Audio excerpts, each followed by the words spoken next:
اتنی مالی استطاعت کا ہونا ضروری ہے؟ امام ابو حنیفہ رحمہ اللہ تعالیٰ کی وصیتوں میں ہے کہ پہلے کماؤ پھر شادی کرو، اس کا کیا مطلب ہے؟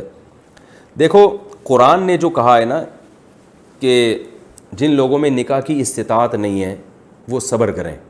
اس طرح حدیث میں آتا ہے، صحیح بخاری مسلم کی حدیث ہے، جن میں نکاح کی استطاعت نہیں ہے وہ روزے رکھیں۔ تو استطاعت نہ ہونے کا مطلب یہ ہے کہ آپ کو کوئی رشتہ نہ مل رہا ہو، لڑکی نہ مل رہی ہو، تو جب نہیں مل رہی تو اس کا مطلب آپ میں نکاح کی استطاعت نہیں ہے۔ اگر آپ غریب ہیں، ایک دھیلا بھی جیب میں نہیں ہے، اور اسی غربت کے باوجود کوئی لڑکی آپ سے نکاح کے لیے ایگری ہو جاتی ہے، اس کے ابا راضی ہو جاتے ہیں، تو ایسے واقعات بخاری مسلم میں موجود ہیں کہ ایک دھیلا بھی نہیں تھا لیکن لڑکی راضی تھی، آپ نے صحابی کا نکاح کرا دیا اللہ توکل پہ کہ چلو یار، جیسے ابھی بھی جیب میں کچھ نہیں ہے لیکن زندہ تو ہو نا، تو ظاہر ہے کچھ نہ کچھ تو دن میں دہاڑی کر کے محنت کر کے کچھ کمائی لیتے ہوگے تبھی تو زندہ ہو، تو آپ اب شادی بھی ہو گئی ہے تو اب کماؤ گے تو اللہ کی رحمت سے امید ہے، اب پہلے ایک کا خرچہ ہو رہا تھا، اب اللہ دونوں کے کھلانے کا انتظام کر دے گا۔ تو اصل تو اسلام میں یہ ہے کہ پیسوں کا ہونا ضروری نہیں ہے، لیکن لڑکی والوں کو یہ بالکل حق حاصل ہے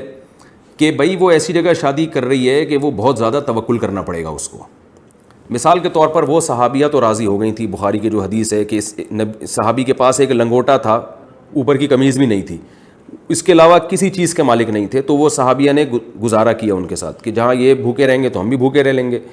لیکن آپ کو پتہ ہے کہ یہ ہر ایک میں یہ حوصلہ نہیں ہوتا، بیٹی نے باپ کے گھر جو اس کا لائف اسٹائل ہوتا ہے اس کے قریب قریب ہی اس کو شوہر کے گھر وہ چیز چاہیے ہوتی ہے، اسی کو کفو کہا جاتا ہے کہ اسی طرح کا ہونا چاہیے، کیونکہ اب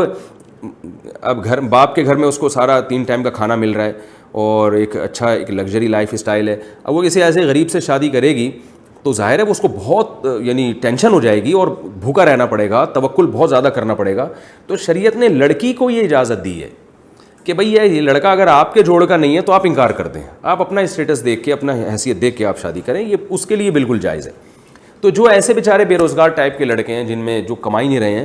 تو ان کے لیے جائز ہے کہ وہ اس بے روزگاری میں بھی شادی کر سکتے ہیں، بلکہ قرآن نے کہا یکونوا فقراء یغنیہم اللہ من فضلہ،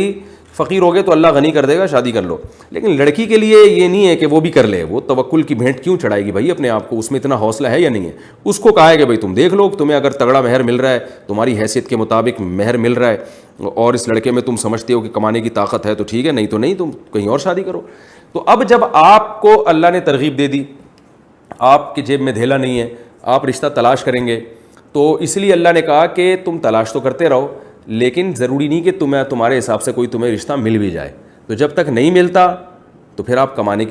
آپ کیا کریں گے؟ صبر کریں گے اور روزے رکھیں گے۔ تو یہ مرد کے لیے ہے کہ جب تک اس کو رشتہ نہیں مل رہا کسی بھی وجہ سے، اور ایک وجہ غربت بھی ہوتی ہے، غریب آدمی کے لیے رشتوں کا حصول مشکل ہوتا ہے، تو پھر ایسی کنڈیشن میں کہا جائے گا کہ بھائی تمہیں جو رشتہ نہیں مل رہا اس کی وجہ کیا ہے؟ تمہاری جیب تو ہے مگر اس میں پیسے نہیں ہیں، تو اس وجہ سے تمہارے لیے لوگ انکار کر رہے ہیں۔ اور ظاہر ہر باپ ڈرتا ہے کہ یار میں اپنی بیٹی کو اس کے توکل کی بھینٹ کیسے چڑھا دوں، میں یہ پتہ نہیں کرے گا بھی کہ نہیں کرے گا، بعد میں کیا کرے گا یہ اور کس طرح سے رکھے گا۔ تو اب آپ کو جو رکاوٹ آ رہی ہے رشتہ ملنے میں وہ ہے جیب ہونا، صرف جیب ہونا، اس میں پیسے نہیں ہیں۔ تو پھر اس لیے علماء بھی یہ کہتے ہیں بھائی پہلے کما لو تاکہ تمہیں کوئی ڈھنگ کا رشتہ مل جائے۔ تو کمانے کا حکم اس لیے نہیں دیا جاتا کہ نکاح کمانے کے ساتھ مشروط ہے، جب تک کماؤ گے نہیں تو آپ کو شادی کی اجازت نہیں ہے، ایسا قرآن میں کچھ نہیں ہے۔ اس لیے حکم دیا جاتا ہے کہ تاکہ آپ کو آپ کے معیار کا رشتہ مل سکے اور آپ اس کے حقوق ادا کر سکیں جو حقوق وہ آپ سے مانگ رہی ہے۔ تو وہ اس لیے کہا جاتا ہے کہ پہلے کماؤ، کیونکہ آپ نے کسی کو دھوکہ دیا، غلط شو کر دی اپنی آمدن، پھر شادی کریں گے تو ظاہر ہے بیگم پھر کیسے گزارا کرے گی؟ وہ کہے گی بھائی کہاں مجھے کچھ نہ کھانے کو ہے تمہارے پاس، اب تم تو صبح نکل جاتے ہو دہاڑی کر کے، کیا لے کر آتے ہو؟ ہم ڈبو کے چائے میں پاپے کھا رہے ہیں، میں تو اپنے ابا کے گھر ایسا نہیں کرتی تھی۔ تو لڑائیاں ہوں گی، اس لیے ایسے موقع پہ کہا جاتا ہے بھائی پہلے آپ اپنے کچھ کمائیں، جب آپ کی ارننگ ہوگی، پیسے آئیں گے تو پھر لوگ دیکھیں گے بھائی ماشاءاللہ کھاتا پیتا آدمی ہے، یہ گزارے لائق ہے، تو پھر اسی حساب سے آپ کے لیے رشتے کا حصول آسان ہو جائے گا۔ تو یہ جو ہے نا کہ بغیر پیسوں کے شادی سے اللہ نے منع کیا، ایسا نہیں ہے، شادی سے اللہ نے منع نہیں کیا لیکن ہوگی پھر بھی نہیں۔ بہت سی چیزوں سے اللہ نے منع نہیں کیا لیکن اللہ نے بتایا ہے کہ میں نے منع تو نہیں کر رہا لیکن ملیں گی پھر بھی نہیں تمہیں، کیونکہ تمہارے پاس پیسے ہی نہیں ہیں، تو اگلے کو میں نے تھوڑی کہا کہ وہ تمہیں اپنی بیٹی دے دے۔ تو اس لیے کہا جاتا ہے، امام حنیفہ کی جو وصیت ہے وہ بھی اسی وجہ سے کہ پہلے کماؤ پھر شادی کرو، کیونکہ جب پہلے کماؤ گے تو پھر تمہیں رشتہ مل جائے گا، ڈھنگ کا رشتہ ملے گا، اور وہ تم سے جو ہے وہ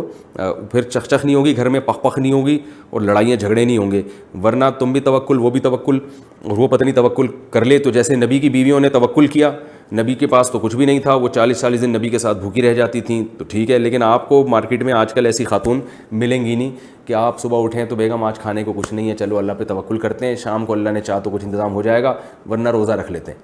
تو ایسی خواتین مارکیٹ سے شارٹ ہیں آج کل. نبی صلی اللہ علیہ وسلم جب گھر میں آتے, امی عائشہ سے پوچھتے کچھ کھانے کو ہے, اگر بتاتی ہیں تو کھا لیتے, بتاتی نہیں ہے تو آپ فرماتے چلو میں نے روزے کی نیت کر لی. تو آپ کو ایسی لڑکی ملے گی کہاں سے کہ آپ جب صبح گھر پہ آئیں گے اور بیگم سے بولیں گے بیگم کچھ کھانے کو ہے, وہ جواب میں کہے کہ نہیں ہے, آپ کہیں چلو ہم دونوں روزہ رکھتے ہیں, بیگم کہے ماشاءاللہ میرا میاں کتنا نیک ہے, آپ کا سرکار آپ کا روزہ ہے تو چلیں میرا بھی روزہ ہے. ایسا اگر ایسا کوئی مل جائے تو ٹھیک ہے, لیکن ہوگا کیا, آپ جب گھر آئیں گے آپ کہیں گے بیگم کھانے کو ہے, تو وہ اٹھا کے بیلن مارے گی آپ کے سر پہ بولے گی کچھ راشن لا کے دیا ہے تو جو پوچھ رہے ہو جو کھانے کو ہے. تو جو ہے نا وہ اپنے حساب سے دیکھ کے کہا جاتا ہے کہ اس لیے پھر علماء بھی کہتے ہیں کہ بھئی پہلے کچھ کما لو, کچھ اسٹیبل ہو جاؤ, تاکہ یہ لڑائیاں بیلن ویلن گھر میں نہ چلیں,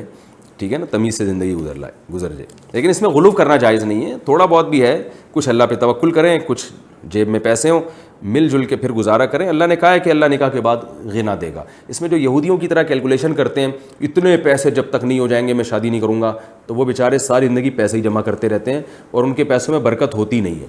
تھوڑے بہت بھی آ گئے, گزارے لائق ہو گیا ہے, تو کسی غریب لڑکی سے شادی کر لیں, اللہ تعالیٰ کا وعدہ ہے کہ میں انشاءاللہ برکت دوں گا. پھر بھی برکت نہیں ہو رہی تو یہ آپ کا اپنا قصور ہے, اللہ کی طرف سے نہیں ہے یہ, اور یقین کر لیں اگر نکاح نہ ہوتا تو اس سے بھی جاتے.